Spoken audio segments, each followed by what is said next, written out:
starring Tommy Rettig as Jeff Miller, Jan Clayton as his mother, Ellen, George Cleveland as Gramps, and, of course, Lassie. Can I have some more soup, Mom? Gee, it's good. You mean, may I have some more? Certainly, dear. Help yourself. Gramps doesn't seem to think it's very good. Not hungry. Boy, Gramps, you sure can sock a ball. You were showing Porky and me how to bat this morning. You don't feel well. There's nothing wrong with me. You got that pain in your chest again? I tell you, I'm all right. I know. That's what you tell me. You look kind of sickish after you hit the ball this morning. You sure you're okay? Mm-hmm. So you've had that pain since this morning? Nothing of the sort.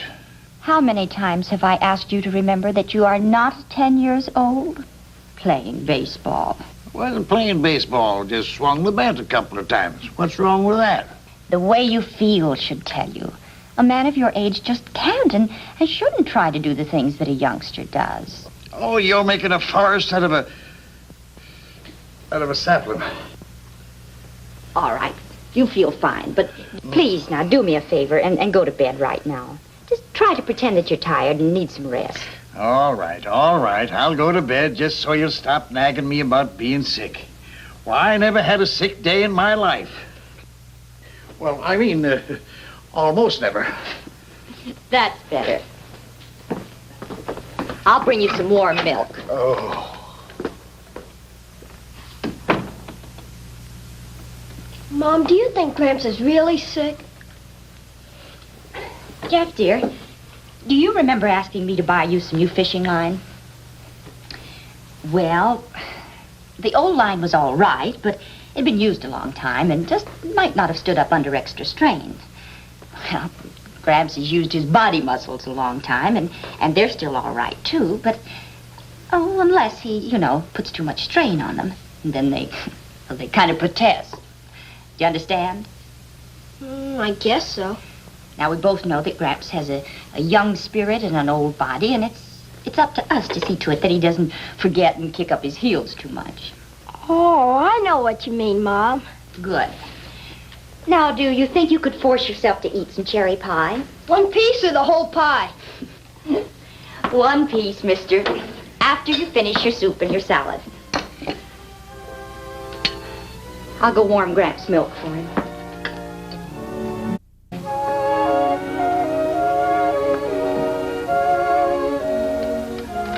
You still in bed? Where does it look like I am? Oh, come. Don't you feel good or something?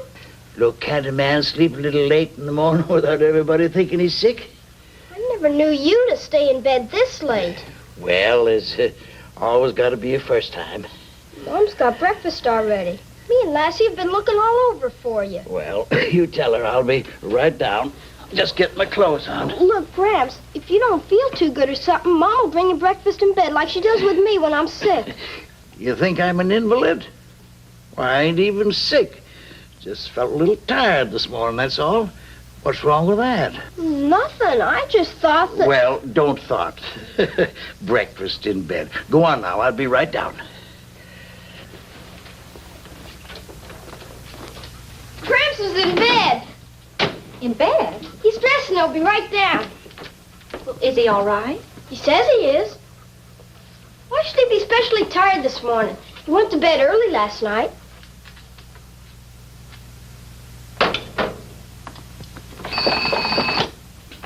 Hello, Jenny, Ellen Miller. Get me Dr. Stewart, please. Oh, no, nothing serious, dear. Dad's a little under the weather. He says he isn't sick. I know. Well, he's not going to like this. He hates having the doctor. Well, let him hate it all he wants. Oh, hello, Dr. Stewart. Ellen Miller. No, I'm fine. But I would like you to stop by and see Dad. Well, he won't admit anything's wrong, but I know his chest is bothering him again. All right, thanks. Well, we'll see you in a little while. Goodbye. You going to tell Gramps the doctor's coming? I don't know. I haven't planned my strategy yet. But I shouldn't say anything and pretend nothing's happened, huh? Nothing. Morning, Ellen. Morning. How you feel? Fine. Same as I always feel. Breakfast ready? 2 minutes. Well, I'll go collect the eggs. Oh, Jeff can do that. Go on, Jeff. Sure. You come on and sit down. I'll bring you a cup of coffee. Listen, you call me. I'll be in the barn. Well, isn't that silly? By the time you get there, I'll be ready. Well, all you got to do is sing out. Won't take me a moment to get back from the barn. Oh, Dad, the new Grange magazine arrived. I'll read it tonight. Oh, you know that letter that you wrote to the editor? Yeah. It was printed. Well, you know, I kind of figured it would be. About time that magazine printed something with some sense in it. Where is it? In the parlor. Well, I'll read it tonight after supper when I have more time to concentrate. Right now, I got to get them apple crates out. There was also a letter by a man from Greenville. Says you're an old fuddy-duddy who doesn't appreciate modern farming. What do you mean I don't appreciate modern farming? Fuddy-duddy? Why, I've been rotating crops and farming scientifically for 40 years. Well, don't bark at me. I'm just telling you what the letter said. It's in the parlor? Mm-hmm. Must be that same pipsqueak that wrote the article. College farmer, huh? Plants a crop of geraniums in a clay pot and calls himself an expert. Why, he wouldn't know a real farm even if he saw one.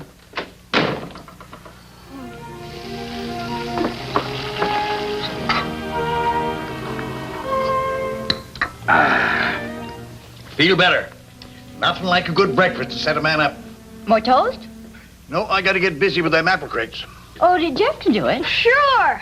Jeff can't reach him. Of course I can. Why don't you finish that letter to the Grange magazine? Time enough for that tonight. I'd like another cup of coffee. Keep me company. You know how I hate to eat alone. Look, you've had 3 cups already. Let Jeff sit with you. Oh, I can't. I promised Forky I'd meet him. Bye. Well, what's got into him? Some manners. Children have too much energy. You and I should relax after our meals. Yeah, well, you relax. I got things to do. Dad. Huh? I've called Dr. Stewart, and he should be here any minute. Oh, goodness, who's sick? Well, I hope no one, but I want him to examine you. Now, look here, Ellen. You had no call to do that. I ought to know whether I need a doctor or not. Humor me. I'll just feel easier if the doctor says you're all right. This is all nonsense. Now, when he comes, you tell him to turn around and go right straight back. He's here. You tell him. Now, see here, Ellen, there's no reason for me to have an examination, and I won't do it. Hi, Ellen. George. Good morning. What did I hear when I was coming in, George? You don't want to be examined? That's what you heard. Well, you made your point. Now let's go in the other room and you take off your shirt, huh? Nothing doing. And don't try to treat me like a baby either. Why not? You're acting like one. In fact, you're acting worse. I can usually get a youngster to behave by giving him a lollipop. You want a lollipop? Now, look here, Walter. I tell you that You tell me nothing. I tell you. I'm going to examine you whether you squawk or not. And I haven't got time to listen to you sounding off. Come on now, let's go. You go and peddle your pills to someone who needs them. Let's go. I won't cooperate.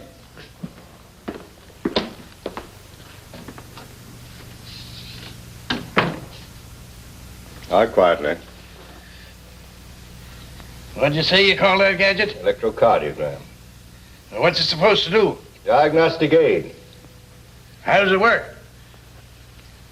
Ordinarily, the impulse which stimulates the auricles and ventricles originates in the sino-auricular node. It then spreads over each auricle to reach the auricular-ventricle node. I won't go into too much detail, but on reaching the network of Purkinje, the impulse is conducted rapidly to the endocardial surface of each ventricle, whence it spreads to the epicardial surfaces. See? Yeah.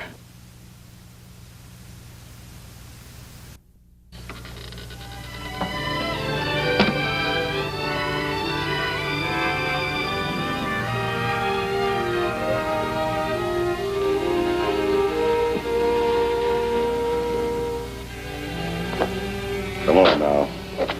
Snap out of it. In the first place, we aren't sure it's serious. And in the second place, even if it is a heart condition, no reason to hang crepe. With the proper care and a slowdown in activities, you'll get along fine for years. Somehow I forget that he's old and, liable to be ill. Yeah, so does he. Just keep him off his feet now. That's important. I'll try. And don't worry. Thanks, Doctor. I'll be by tomorrow.